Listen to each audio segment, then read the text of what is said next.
Hello, this is Ina from Taproot Tarot, and as promised, I'm here to tell you about the Lombardy pattern of tarot. I talked about it a little bit in my previous video about the Piedmont tarot pattern, and I've got several examples here that we get to compare. So I realized that I was probably a little confusing in my Piedmont video when I was talking about the fact that I'd be discussing the Lombardy pattern next, and I also mentioned the ancient tarot of Lombardy briefly. This is not part of the Lombardy pattern. Hewson actually lists it as being the first deck in the late Milanese pattern, which is also known as the Sopraffino pattern. Now this is a deck by Gumpenberg, who developed the Sopraffino tarot, which influenced that pattern, also known as the late Milanese pattern. By the way, the early Milanese pattern is only represented by the Carey sheets, which were likely an influence on the tarot of Marseille. This one is more accurately later known as the neoclassical tarot, and it does follow neoclassical art style and doesn't really stick to a tarot pattern. It was kind of experimental, and I'm guessing maybe not successful, since Gumpenberg then went with a more Marseille-influenced design after that.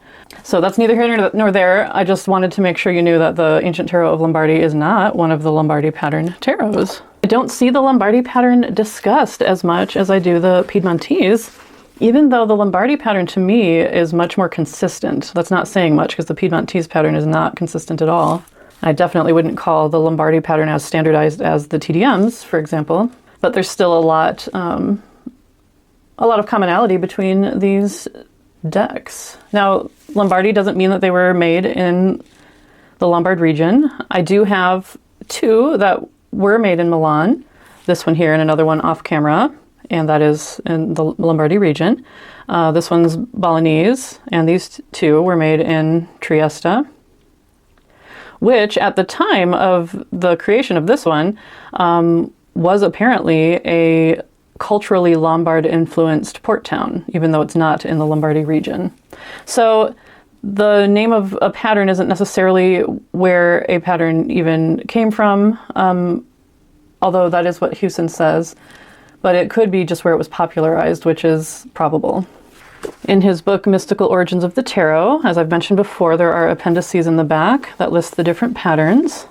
It's not very helpful with listing the characteristics of the Piedmont pattern, because it really just lists characteristics of the type 2 TDM, which was not defined at the time that he wrote this book, as far as I can tell.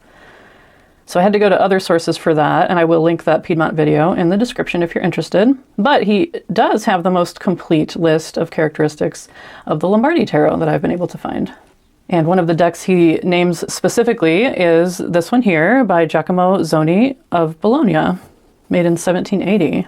He notes that there are examples of decks using this pattern that were produced in Bologna, Modena, Padua, and Trieste, among other places. So being of the Lombardy pattern does not necessarily mean that it was made in the Lombardy region. This one here, Der Tarot Lombardische, was made in Trieste about 1790 by Angelo Vaia, and it is the deck that the Marshmallow Marseille is based upon. Now, the Lombardy pattern is a Marseille derivative. And to illustrate what I mean for you a little bit, I'm going to show you some images from the Tarot History book, or The History of Tarot by Giordano Berti. So I've talked about this before, how, we have tarot patterns that originated in Italy and perpetuated there.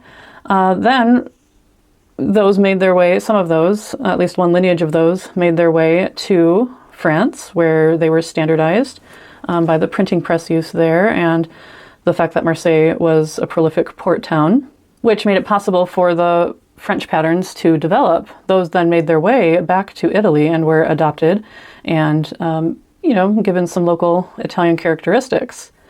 So Berti doesn't actually talk about the Lombardy pattern, but this is his section on the Bolognese decks. We have the Metelli, which does not follow any patterns because it's an art deck. But here we have some quintessential Bolognese cards. So this is an example of the traveler or vagabond, fool, madman. Here's the bagatelle, bagato, juggler. So those are very different from a Marseille pattern. We also have a tower lightning card that's very different from the Marseille, a devil that's different, and a world card that we can definitely just see is distinct from the Marseille cards. And here we see a Queen of Coins that's very much in line with the Bolognese pattern, which is original to Italy. At some point, the imperial and papal cards were replaced by the four Moors, so we have an example of that here. And here in these double-headed cards, we still see, even though these are later developments, these are definitely very Italian Bolognese patterns. So we have an angel or trumpets card that looks more Italian than the Marseille pattern. And we have a moon card with astronomers, which is one of the Italian options for that card. Some Italian moon cards have just a moon, others will have a spinner. But then we see here, this is an Italian card that has a Marseille-style moon. And for a number of reasons that I'll point out later, this is 1000% a Lombardy pattern moon card. And we also have a more TDM-style fool. And these are both even labeled in French, even though they are Bolognese cards. And they both have the characteristic Bolognese orange dots, but they are adopted from the French patterns. This one has some Lombardy pattern characteristics, also has some Piedmontese characteristics you can see with the poofy pants there. And as a side note, these are all from the 1600s, as is this one. These are from the 1700s, as is this one. These two are from the 1800s. Now there's some confusion between the Piedmont and Lombardy patterns that Hewson notes, mostly because the two are next to each other geographically. They also share some characteristics, but also the patterns just aren't super well defined. There's a lot of historical confusion, and Stuart Kaplan contributed to that a little bit unknowingly in his volume 1 of his tarot encyclopedia. And on page 48, we see an example of a Lombardy tarot, which he labels as Piedmontese or Tarocchi of Venice. Now, Hewson does note that Tarocchi of Venice is another name for the Lombardy pattern, but this definitely wouldn't fall under the description of a Piedmontese tarot deck. So be aware of that if you're looking at older books that might not have these definitions so clearly stated. I have 5 examples of the Lombardy pattern to show you today. I'm going to show you 4 at first, and then I'm going to, after that, compare a Piedmont and another Lombardy pattern tarot. The other one I have is this one from Mundi, the FD Milano. She notes that it was published by Giuseppe and Felice Rossi in Milan, dated between 1825 and 1850. But this one is very similar, actually, to this ancient tarot of Bologna from 1780, even though they're dated quite differently. And take all of these dates with a grain of salt, especially this. This is a vintage deck, so who knows if this date is correct. But since these two are so similar, and the other one that I want to show you is standard tarot size like this, I'm going to compare this with another Piedmontese deck, which you haven't seen yet from me, at the end. And I will place a timestamp in the description if you want to skip to that part. So I will show you Der Tarot Lombardische, which is considered one of the earliest Lombardy pattern tarots. It might even be earlier than this one, even though this is dated 1780. I'm not sure about that. I also have one from Deviant Moon. This is an Edoardo Dotti deck. And there are several generations of Dottis who created tarot decks.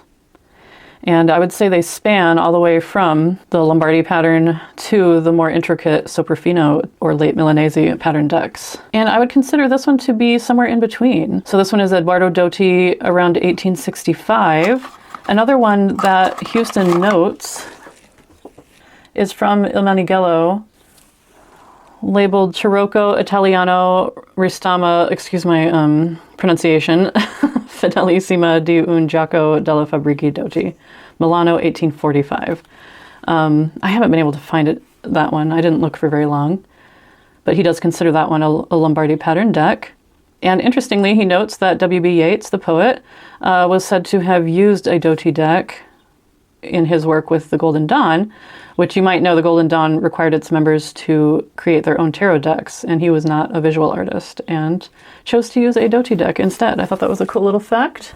The characteristic features that Hewson notes of the Lombardy pattern are that the devil generally wears a pair of furry pants, the moon is depicted full face, justice is winged, the Ace of Cups is depicted as a Gothic font. I'm not so sure about that one. The King and Queen of Coins wear an unmistakable and idiosyncratic crowns. And there are several other characteristics that I have noticed that I'll point out as we go along.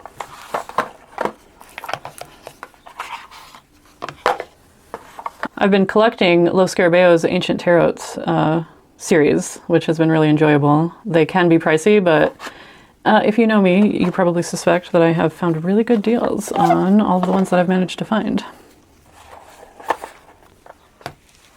Dear Tarot Lombardische does not come with a very nice package, so I keep it in a bag.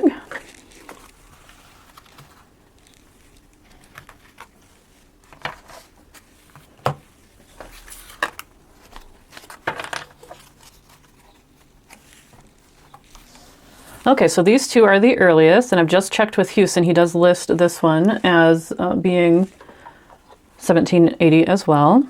And this is the tarot of Giacomo Zoni of Bologna, 1780.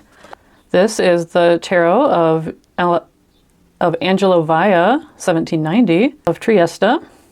Neither one originated in the Lombardy region, but these are some of our earliest examples of the Lombardy pattern, which was later popularized in Milan, which is in the Lombardy region. This one is the Marshmallow Marseille, which is based directly on Angelo Vaia's deck, and that's Vaia, V-A-L-L-A.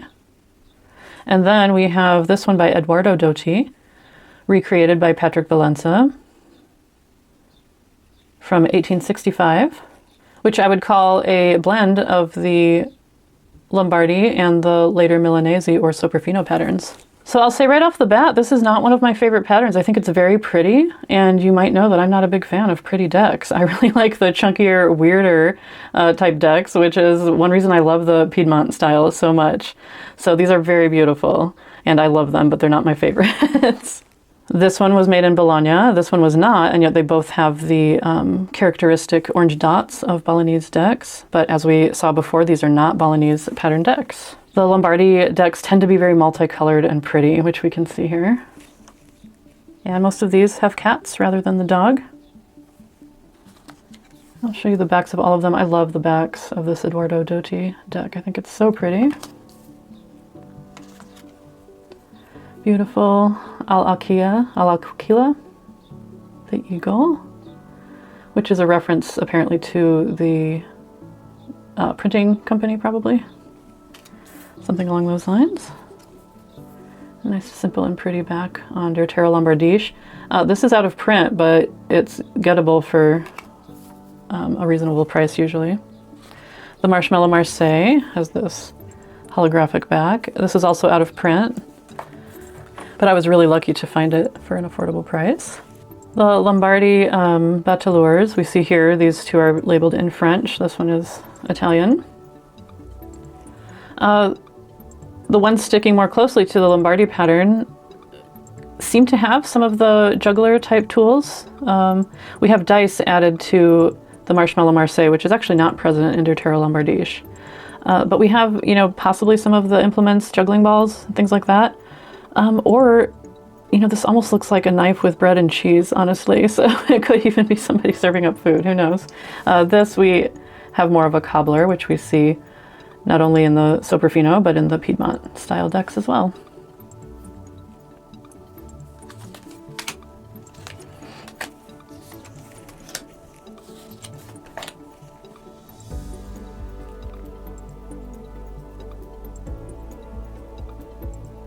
All the Pépesse cards have a band that goes straight across her cloak rather than at an angle.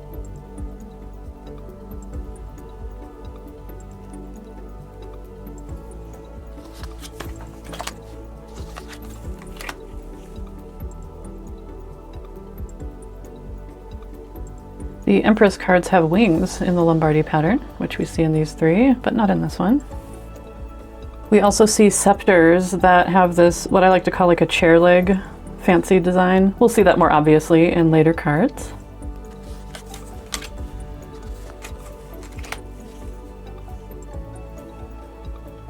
More fancy chair leg scepters here in all 4 of them. And we're seeing cards that aren't as finely engraved as the later Milanese, you know, copperplate engravings, but they are finer than the woodblock engravings of the TDM cards. So I suspect these might be wood end engraving, which can be much finer in quality. And I learned about those in a video from Masha, of Musings by Masha. For me personally, give me a chunky woodblock any day, but I do appreciate the beauty of these cards as well. We see triple crosses on the staves of the popes all across. And in these 2, we can see an extra person putting their arm around one of the supplicants. And that pattern is kind of reflected where this arm here is of another person. That same shape is reflected here. So you can kind of see how tarot card patterns are like a game of telephone, where shapes are being approximated but reinterpreted as they're passed along.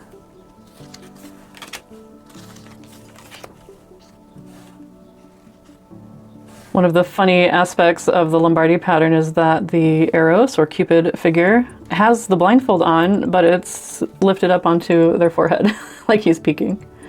And this guy has some bird type wings, but these ones have more butterfly style wings. They're all peeking. Now it's in the Lombardi pattern where we first see a really definite masculine figure on the left in the love card, which becomes more obvious in the later Soprafino or later Milanese decks.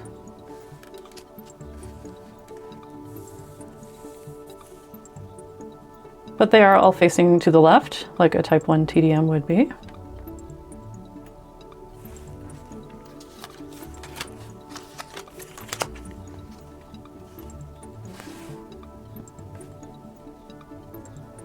We have both the scalloped canopy and the drapery of the Type 1 and Type 2 TDMs in the chariot. And we have the fancy chair leg style posts holding up the canopy. And definitely more delicate, finely engraved horses, which is certainly more true of the Dotti deck. So if you're familiar with the Soprafino and those style decks, you're probably seeing how this could perhaps have developed in Milan as some kind of a blend between the Lombardi pattern and the Gumpenberg style engravings. They've all got interesting shields on there in the middle of their armor.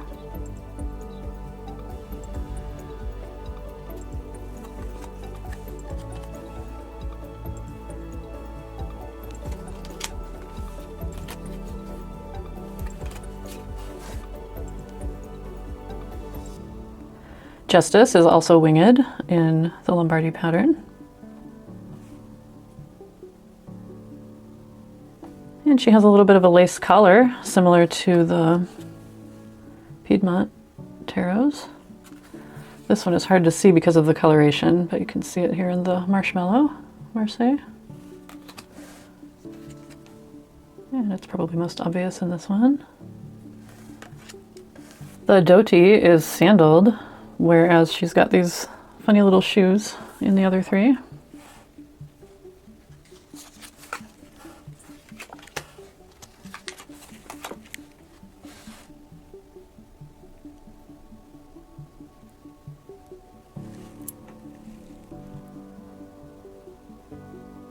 These 2 hermits have more of a crutch or cane rather than a staff, similar to the Piedmont style.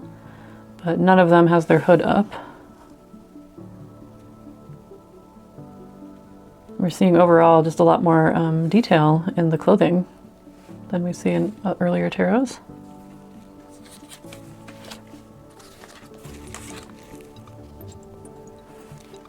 Now, do you remember how we were able to see in the Piedmont video, how this critter on the right kind of morphed in a game of telephone into a torch or a censer, incense burner.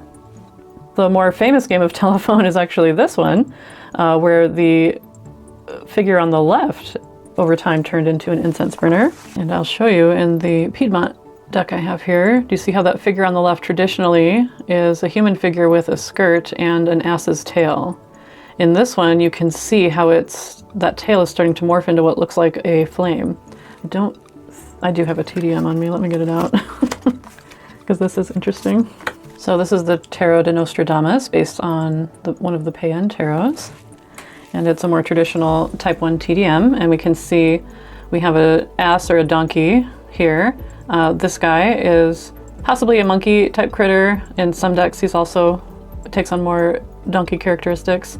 But either way, it's a human with a skirt and also animal characteristics. So here you can more plainly see that it's a human in a skirt with a tail. And here, that skirt is starting to turn into a geometric shape, and the tail is turning into a flame until we get here, where the skirt is fully turned into a geometric shape. The tail is fully turned into a flame. But what to do with that little head? Well, we still have it, and it's hiding right down there. I think that's hilarious. And then in later versions, we have a full censer, incense burner, or torch, and then a separate little cherub down there. So here is our full game of telephone for the figure on the left in the wheel card. And if you watch my Piedmont video, you'll see that process happen with the figure on the right. Now, we know, of course, the Soprafino does have that censer. And here it's a fox instead of an ass on the right. And I think that's true of the Soprafino as well. As I said, I'm not as much of a fan of the pretty decks, so I don't have those committed to memory as much. So overall, a super fun wheel card, if you ask me.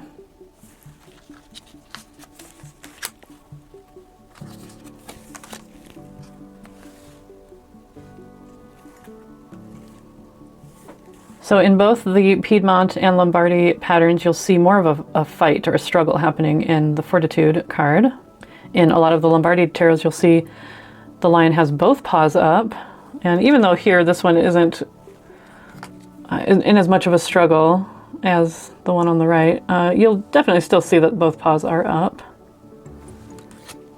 Whereas in the Piedmont tarots, the only one paw is up, generally. Similar to what we see here, although this is quite a struggle. And in the TDM decks, we see both paws down, generally.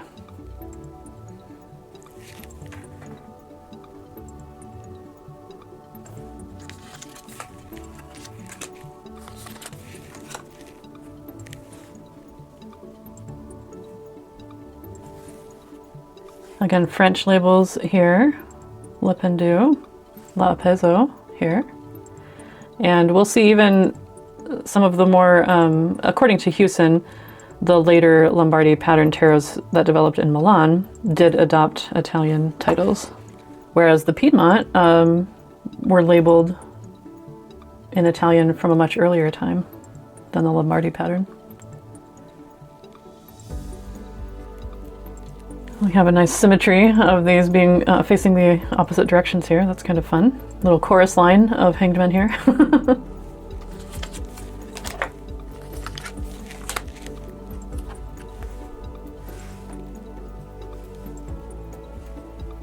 Oddly enough, we have a couple of labeled death cards. This one in French, La Mort. This one, Hualiazza. I'm sure I pronounced that completely wrong, but this means equality, which I just love so much. I even made a short about this quite a long time ago. But the traditional unlabeled death cards over here.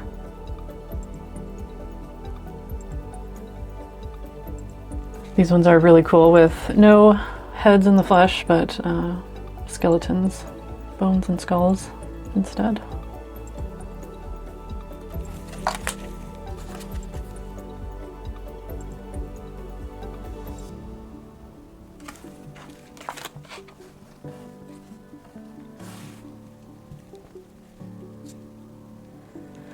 Here we have Temperance with sandals on, like she has in the Piedmont pattern, with regular shoes here and no feet visible on the right.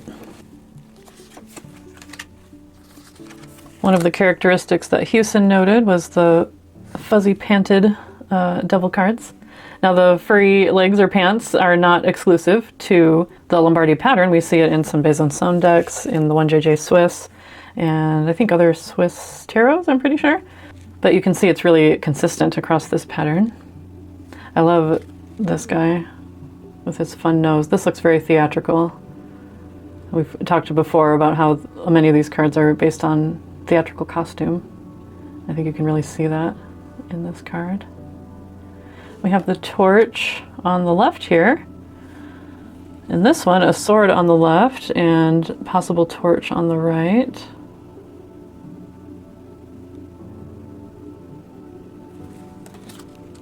And a torch on the left in the Dotti.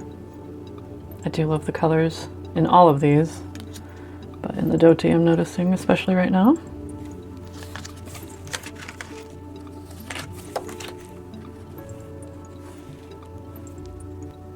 A distinct characteristic I've noticed of the Lombardy pattern is that we have a celestial body representing lightning, possibly even Jupiter, and just the jagged line or arrow for the lightning, which is a little different from the Piedmont pattern where we do have the jagged line, but also the flames. And there's a lot of wonderment over what these flashes of light or fireballs could be in the background here. But we know in the later, finer engraved decks that that's interpreted as rubble of the tower falling down, which makes a lot of sense. But we keep that traditional Lombardy pattern lightning.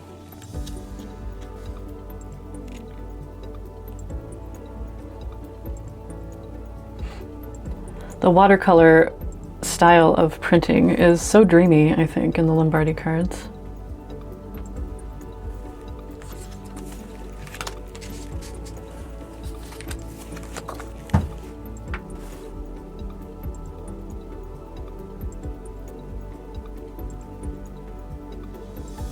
A full 8 stars in all of the Lombardy cards that I have here. Some are seen without a bird, as in these two. We do have the birds present in these two.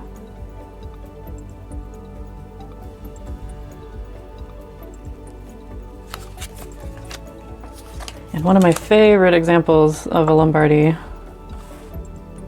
tarot is the just absolutely beautiful and dreamy moon card with playing puppy dogs. How cute are they? So Hewson notes that it's a full moon facing forward, but my observation is that it's this distinct border along the body of water, different from the Piedmont pattern, which has more of a square pool. The puppy dogs are playing together, and we just have this multicolored, beautiful, dreamy, cloudy sky surrounding the full moon. I really love the absolute weirdness of the crustaceans in the Angelo Vaio design. But you can see here, you know, even though this is maybe dreamier and more colorful, it's not too far off from the original, really. And not too far off from how lovely and dreamy this one is. And this Dotti really takes after these two, even though the dogs are howling rather than playing. Absolutely beautiful. One of my favorite moon cards for sure.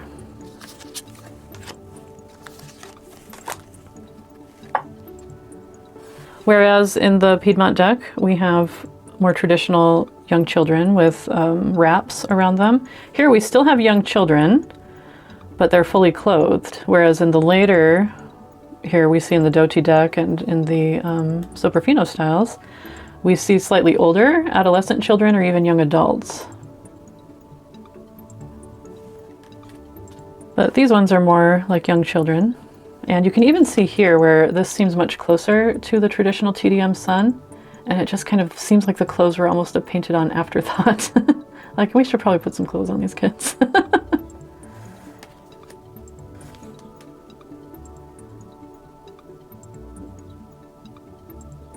I think their little outfits are super cute in these cards.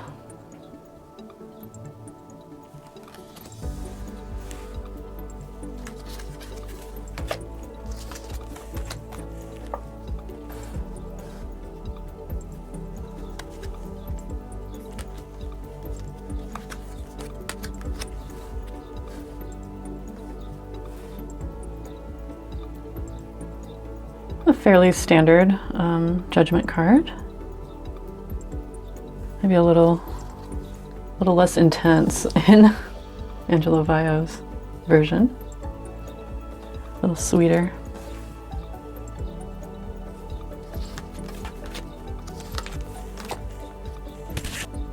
Very reminiscent of a Type 1 world card with the central figure wearing a cape and a garland of foliage around the waist.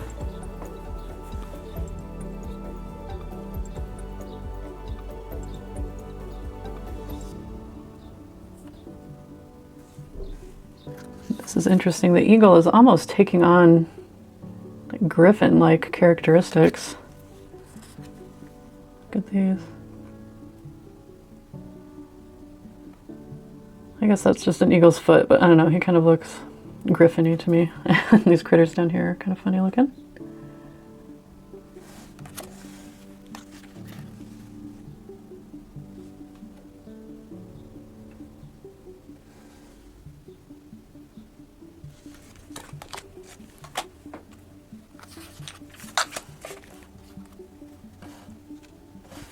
So Hewson notes the Ace of Cups looking like a Gothic font in the Lombardy tarot, which I'm not sure how that's different from a TDM tarot, except that sometimes in the older woodblock decks, the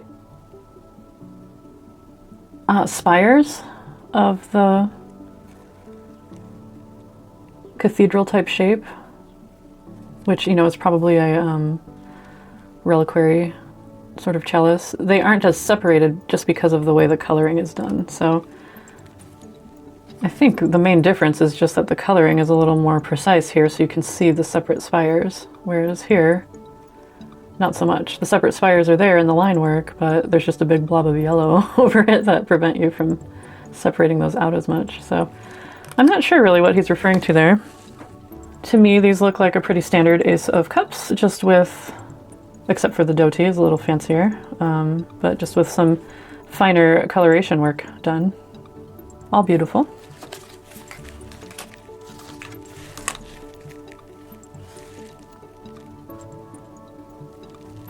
So remember that the Piedmont deck was based on the Type 1 TDM, which has more of a dragony kind of critters in the Two of Coins.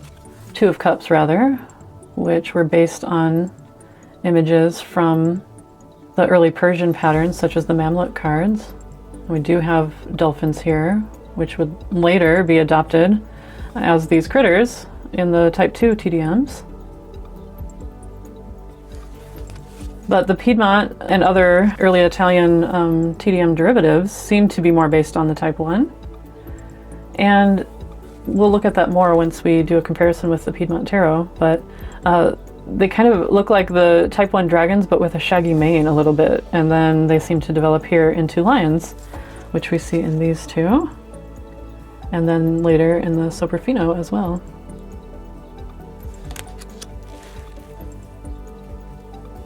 And here we see this is made in Milan. This is Giacomo Zoni in Bologna. And we have made by Angelo Vaia in Trieste. And this says that it's a pure construction of spirit. That's lovely.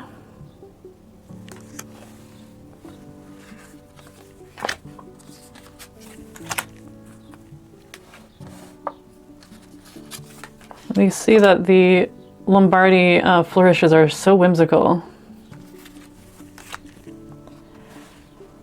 And maybe there's a little extra whimsy added in to the Marshmallow Marseille, but you can see that it's really directly based on the whimsy level of the of Der Tarot Lombardische, the Angelo Bio deck. So I'll just flip through these and let you enjoy the whimsy.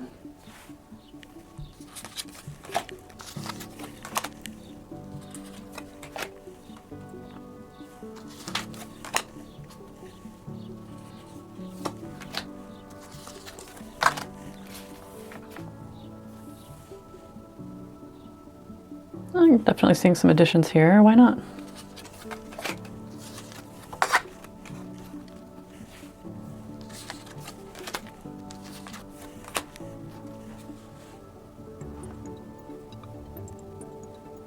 Pretty traditional, though somewhat more finely engraved. Valet of Cups or Fonte di Coppa.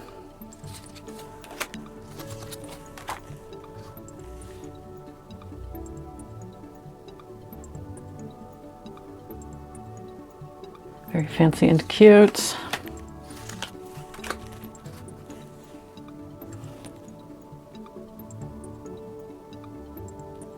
Lovely Queen of Cups, here with a little remnant of that curtain, I guess you could call it, draped over the drapery we often see. But here it's developed into 2 windows.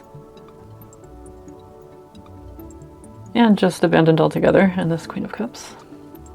But we do have the fancy chair leg scepter.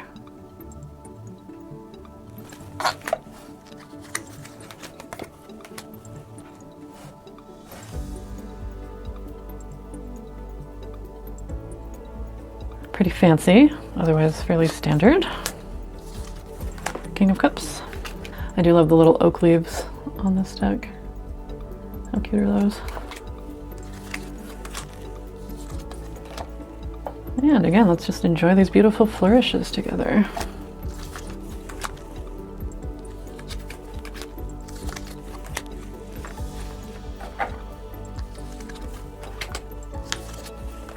By the way, I believe Marco Benedetti has made his own version of this deck.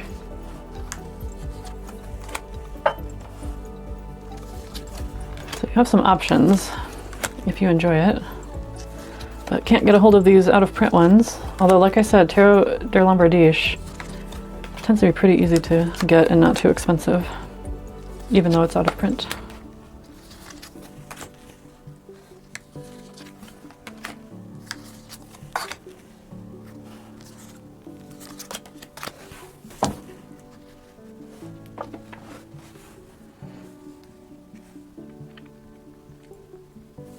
He's got a smart little hat, which I enjoy.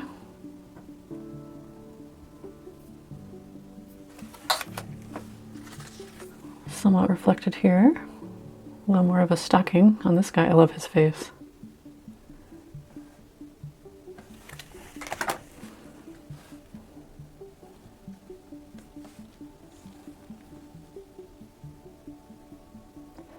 Again, super fancy and cute horses, more delicately engraved than the traditional TDMs. It's got very feathery hooves. Super cute.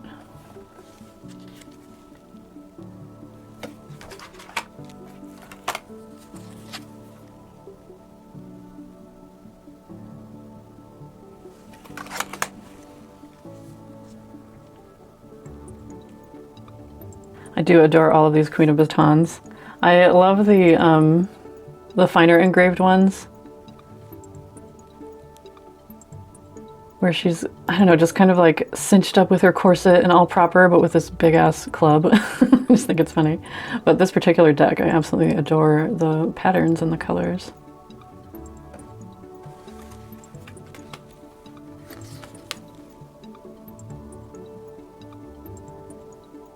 Very colorful, watercolor type dreaminess to the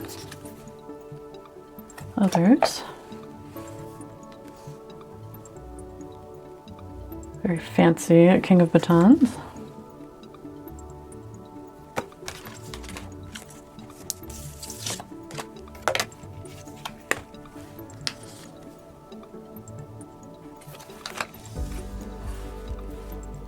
Here we have Edoardo Dotti noted here, and I've shown this before, but it's a very cool stamp of a Roman figure lounging with a helmet on.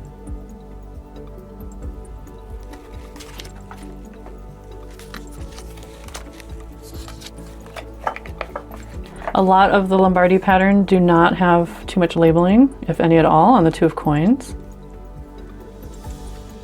This just says carte fine, fine card or thin card.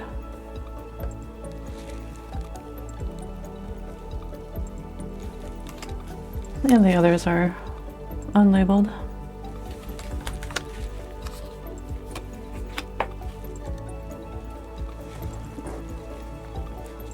I think the coins get super whimsical, which I love.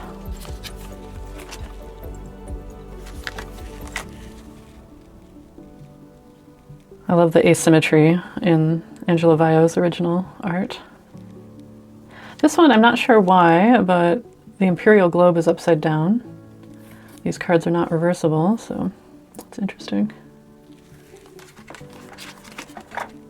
A cute little eagle here.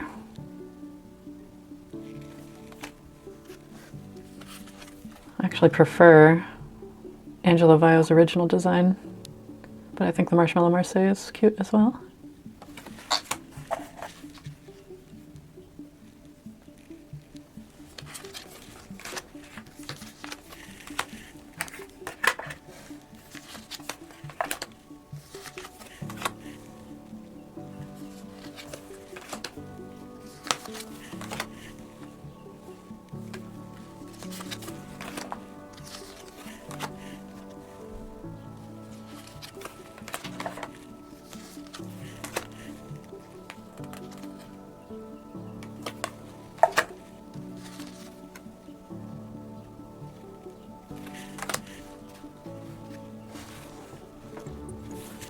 A valet of coins with his extra coin on top of the ground and behind him, which is interesting.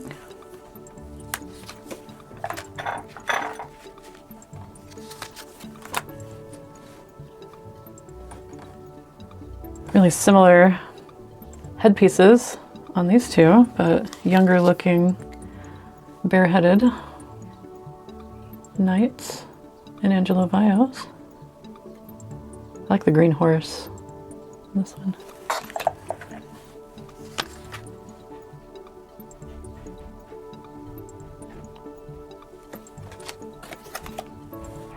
One of the characteristics listed by Hewson are the very distinct crowns of the King and Queen of Coins.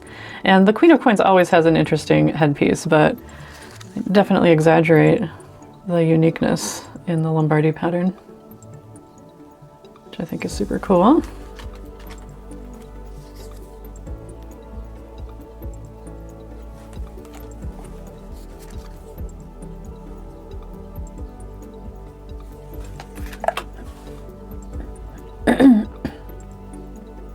And in this one, we saw this a little in the Piedmont pattern as well, where he's got this swaggery hat, but with a bit of a crown added on at the back there. And you can see that a little bit in the TDM decks, but I just think it's more exaggerated or more obvious in these ones. It's kind of toned down a bit in the Dotti. Maybe even made to look like a feather instead. More oak leaves here. And we see a lot of oak in the Soprafino pattern.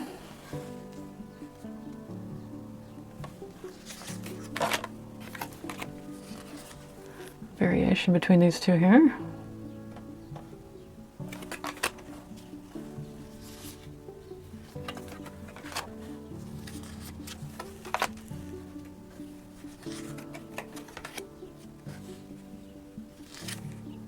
Nope, these ones are always upside down in this series of decks. That's interesting. But very pretty, even upside down.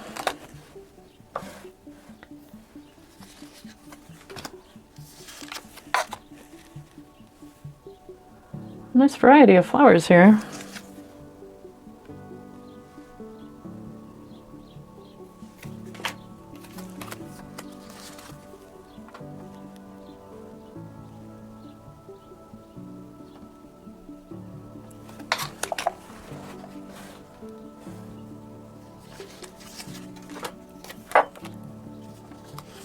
This is an interesting choice. I like it.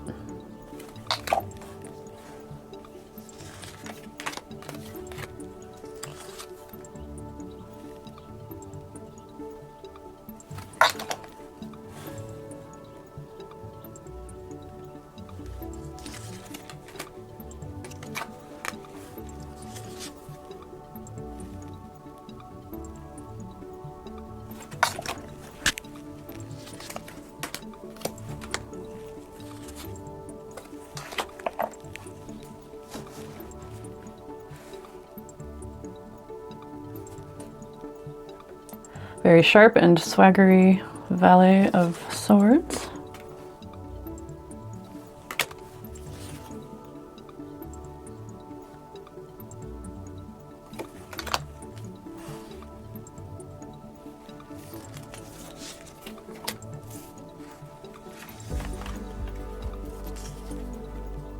A horse that is more warlike and seems ready for business.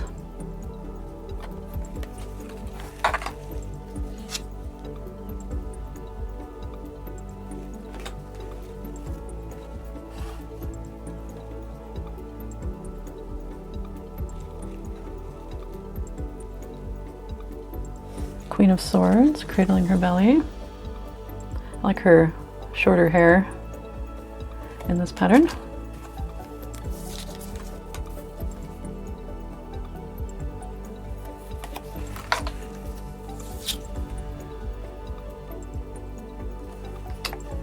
And the King of Swords, very fancy.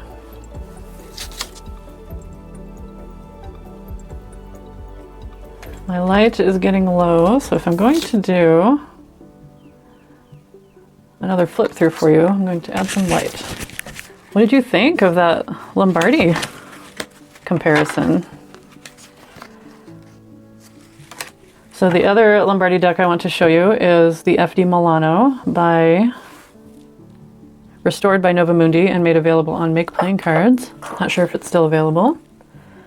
I hope so. It's really, really a great deck. And it's very similar to this Scarabeo one I showed you, but with different colors.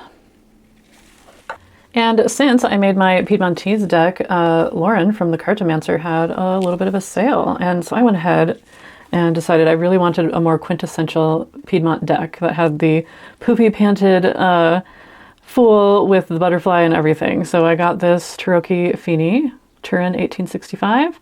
By A. Viassone. That is available on the Cartomancer, formerly known, I've confirmed, as Lauren's Retro Repros. So let's compare the Piedmont with the Lombardy Tarot. The one bummer about doing it with this deck, it doesn't have my favorite moon style, but it is still quite lovely. I think this will be a fun comparison. He also has more of a feather in his cap, representing folly and airheadedness. But we see here the, like I said, quintessential Piedmont fool, poofy pants, a tassel under his pack, a visor on his head, on his hat I should say, and a very pointy beard and hat. And he doesn't even have an animal biting him in this one, which I don't think is consistent across the Piedmont pattern. But as we noted, there's really nothing consistent all the way across the Piedmont pattern. So check out my video on that if you want more information. This animal almost looks like more of a rabbit. But who knows, can't see his head.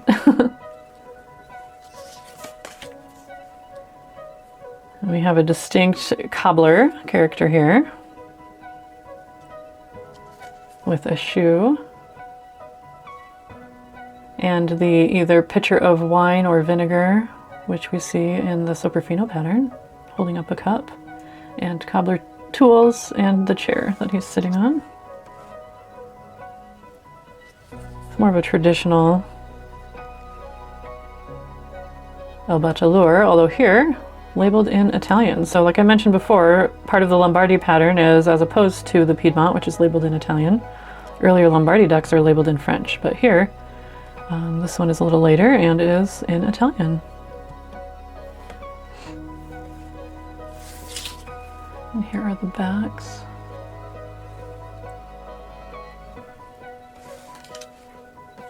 I think this one might be available in a mini as well from Nova. This papers is amazing. I think I have another one where it's kind of, I think it's an Empress card where it's kind of uncertain if she has hair or if she's intended to look shaven. She could have her hair up in a tight veil or head covering, or could be shaven.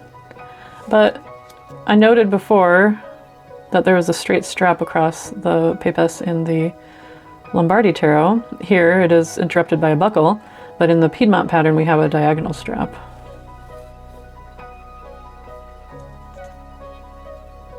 And a really distinct wing back behind her, which we'll see in other cards in the Piedmont. My other Piedmont examples that I showed in my last video did not include the cross on the eagle in the Empress card, but that is included here. And then we have these two thick columns in this Empress card, which become wings in the Lombardy pattern. Interestingly, these are labeled with Arabic numerals. Okay, let's get this together. So as I mentioned, we have wings on the Empress of the Lombardy pattern. We have this labeled as a fine Tarocco.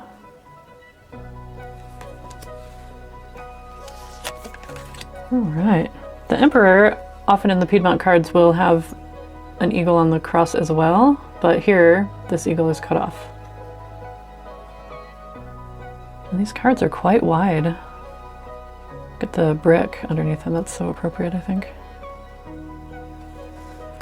And the fancy chair leg type scepter for the Emperor in the Lombardy, whereas we have more of an imperial cross and globe in the Piedmont.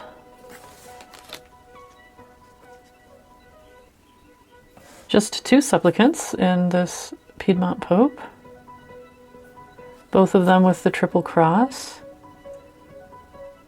But in the earlier Piedmont tarots, we saw more of this ball that is present here, but kind of a flag of some sort above it. So check out my other video to see that. But just two supplicants, whereas we have four in this Lombardy. Extra guy with his arm over there. I love this love card. It's so funny. He has definitely made his choice, and she's like, hey, wait a minute, what about me? Now we see more of a type 1 facing cherub in the Piedmont style, but without the blindfold. In the Lombardy pattern, we usually have a type 1 with the blindfold, but it's pushed up off of his eyes, so he's peeking. In this one, he just happens to have the blindfold on properly. But we do see a more feminine figure in the Piedmont on the left, and a more masculine figure in the Lombardy on the left.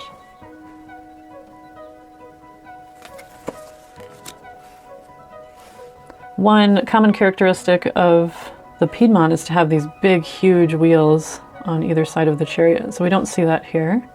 So these chariots are pretty similar, except with the fancier posts on the Lombardy style.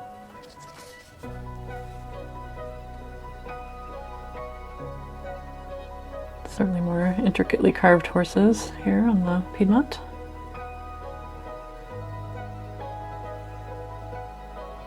The Piedmont chariot will often be holding a whip diagonal across his body too, which we don't see here.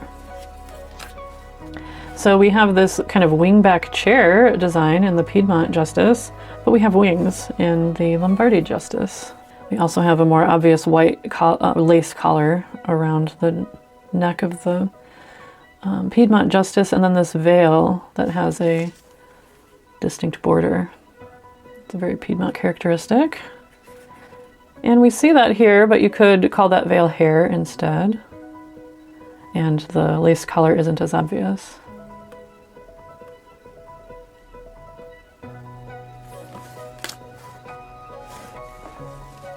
Both hermits have a cane with a handle. This one has his hood up.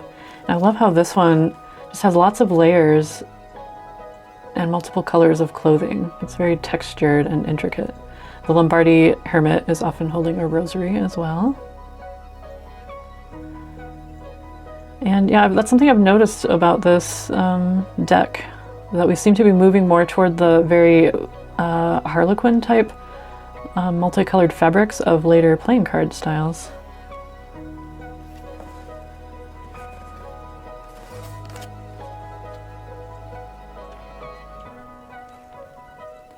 So here we have kind of both of these figures slowly morphing into incense burners or censors. And you'll see that in my other video where this one just becomes less and less animal-like and more flame-like.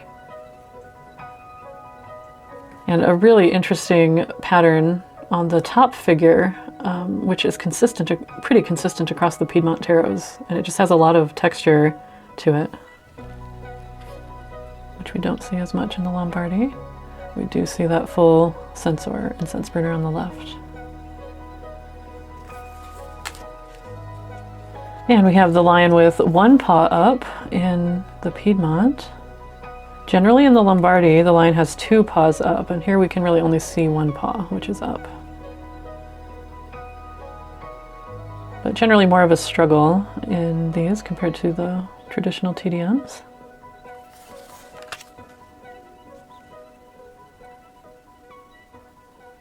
And the Tarot Heritage site describes the Piedmont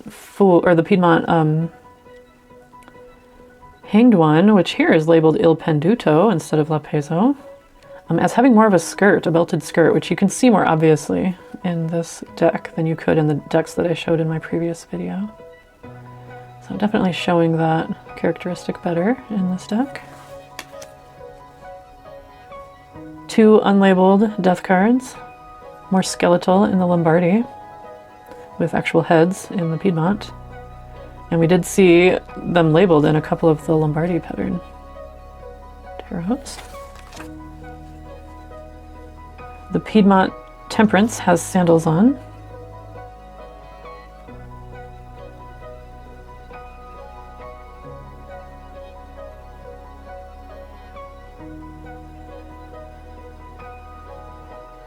This smear of the red in her dress is surely coincidental, but how interesting is that, that it does look like flames.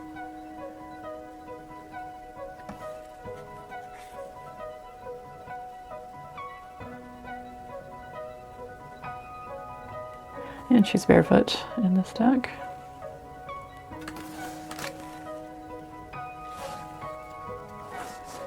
So we have our fuzzy panted imps and devil in the Lombardy pattern.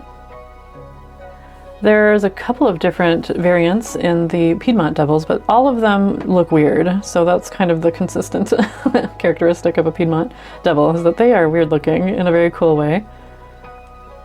They all have the type 1 face, which in this case looks kind of cat-like. I think that's pretty cool. They often have eyes on the knees. This one maybe has some antlers or antennae. They often have horns, sometimes antlers. Usually they're matching with the imps though, but here we have horns on the imps. I love their faces. And lots of claws and bat wings and all that. Super cool. I had like, what, 6 decks to reorder, so I definitely am all over the place with that. So we have the jagged arrow or line for the lightning, which we also see in the Rouen Brussels pattern. But here in combination with some flames in the Piedmont pattern, and just the jagged arrow or line in the Lombardy, often with a face on the celestial body, which represents lightning or possibly Jupiter.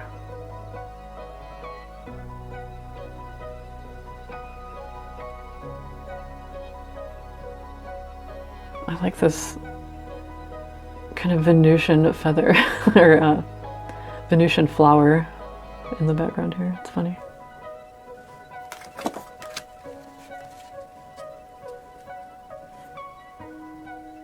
Oftentimes in the Piedmont, tarot will have fewer stars. We won't have the full 7 small stars and 1 large. It might be 3 or 5 small stars. We have a weeping willow here, which is fun. and no bird in this one. More commonly, there's no bird in the Lombardy star, but we do have a bird in this one. So again, these patterns definitely aren't as standardized as the TDM, early TDM patterns were.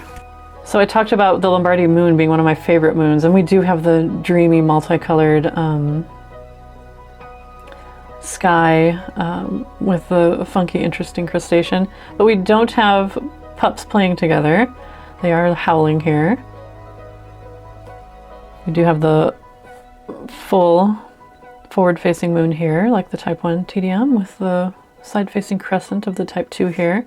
And the Piedmont tarot often has more of a square walled pool. I love this one with the green crustacean. How cool is that? And sometimes the buildings in the background, one of them is a church and like a shop or something rather than two towers. These look like two towers.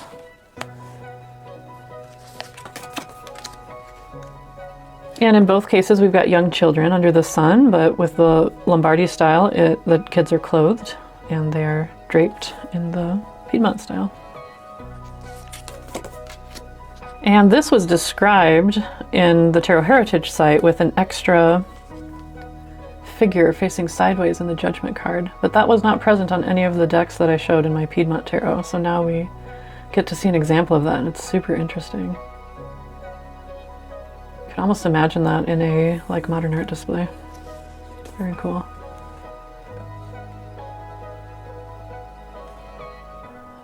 Definitely a more stern Judgment than here. A little bit more sweet in the Lombardy pattern, and a more standard three figures. Pretty cool. And this is an interesting feature. We have a world card with a crescent moon on her head. I think that's super cool.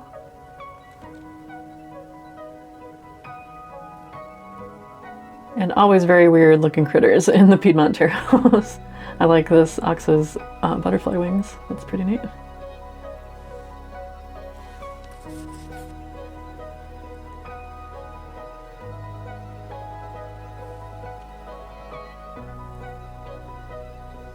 We have the eagle claw sticking out. That kind of gives him almost a griffin look in the Lombardy pattern. I just love an Ace of Cups with flowers in it. It's so pretty. And here we see the kind of dragony maned Two of Cups in the Piedmont, and fully developing into the lion of the Lombardy Two of Cups.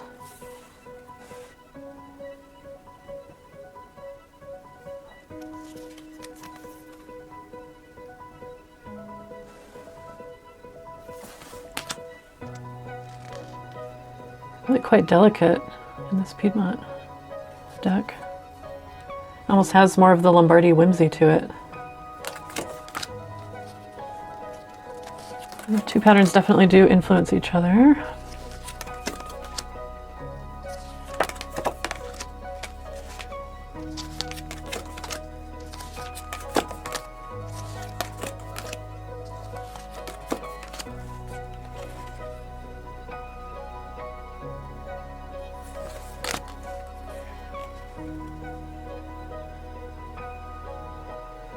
I love these colors.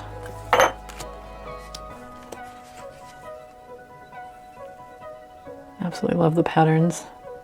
But notice that we're getting like a lot of layers and textures. In both of these we see the remnants of the drapery over the Queen of Cups. We have the one window here. This might be a shuttered window and part of the drapery on the right, or it might be two windows. So that game of telephone being played across time.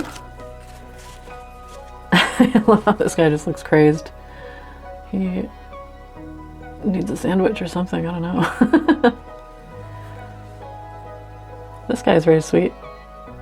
In comparison, especially.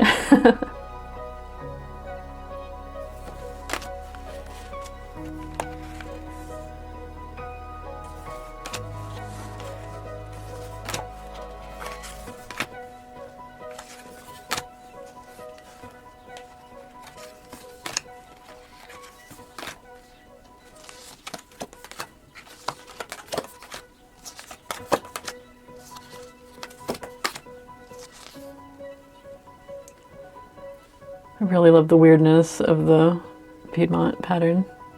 Lots of tassels in it, there tends to be. A little more sweet and realistic in the Lombardy. I absolutely adore this Queen of Batons, but she's out of order. Like I said, I put these back in order so fast. I was really hoping to not have to use artificial light, but this light's not too bad. More traditional blanketed Knight of Batons here. All the animals in the Piedmont decks always look really interesting. Look at that really detailed border of the horse's blanket. It's very cool.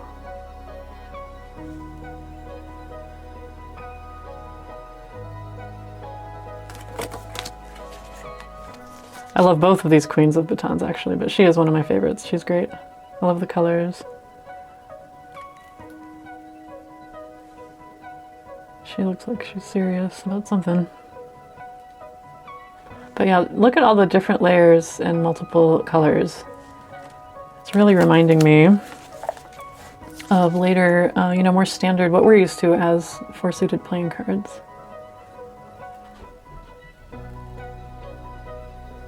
Got some notations there, pretty cool. I absolutely love the greens in this deck.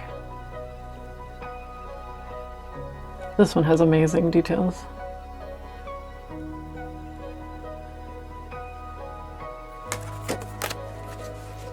And here we have some notation there. Viassone of Torino,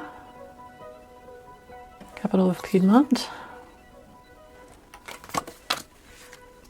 And whereas the Lombardy Two of Coins tends not to be labeled, we might have some labels on the Piedmont Two of Coins.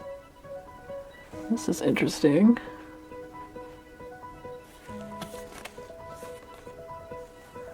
Not sure what that means. That is cool.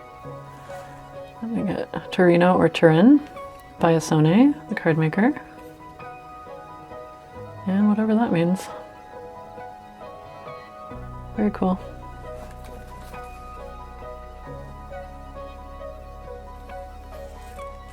Continuing with some very whimsical decor here, even some clovers here. But notice the Arabic numerals on the coins. We have another imperial globe like we had on the Dotti, on the Four of Coins. Yeah, Arabic numerals here. But here you see that, you know, 3 of them, the 5s, are right side up and the other 3 are upside down. And to me, this is a precursor of what happens later with the Piedmont tarots, where they become double-headed cards. And all of this is to make them easier for gameplay. So what we'll see, if you watch my other Piedmont video, you'll see sometimes there's a number right side up in this corner and another number upside down in this corner. So I think that aspect combined with the really fancy layers of clothing, lots of multicolored and multi-textured patterns of clothing, both of those things really remind me of our modern playing cards. So it makes me wonder if this was all a precursor to our modern playing card patterns. Probably taking place within the 4-suited decks, which were being created likely at the same time that these Cherokee decks were being created. So you have this one's from 1865, this Piedmont deck. The double-headed patterns came out around 1880 or 85, maybe 90, something like that. So later in the 1800s. So here again we see 4 of the 6s right side up, 2 of the 6s upside down. So trying to make gameplay easier seems to be what led to the double-headed cards, which can be found with, you know, Piedmont pattern art as well as other pattern art. So I've seen, for example, double-headed cards with Besançon type art, for example, and they're still called Piedmontese because they're double-headed, even though they don't follow the Piedmontese pattern of art. And we don't have labeled quartz in this one, which is interesting. And no extra coin in the Piedmont. page or fonte. We have another bald person like we had with the Piepass in this deck. And an extra hairy guy for this night.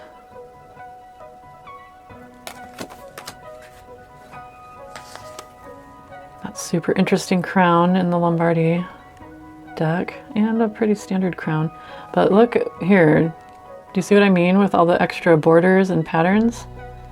The different blocks of color? It's really reminding me of the coloration of modern playing cards.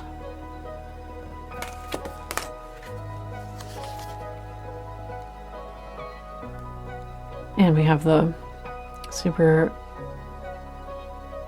odd shape of a hat for the Lombardy pattern. More standard crown over a hat in the Piedmont.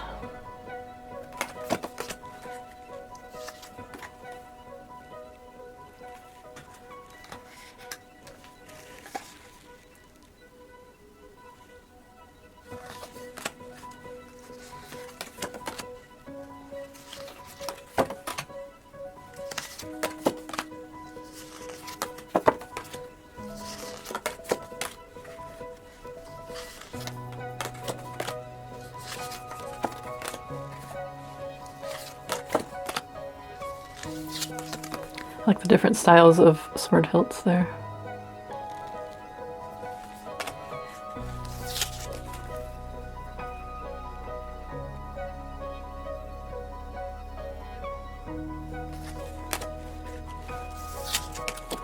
This is an interesting characteristic I see sometimes in the Piedmont decks. This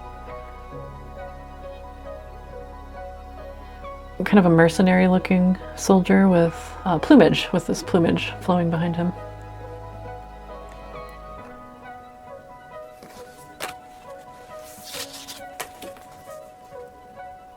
Very pretty and sweet Lombardy queen. And yeah, just look at all these different patterns.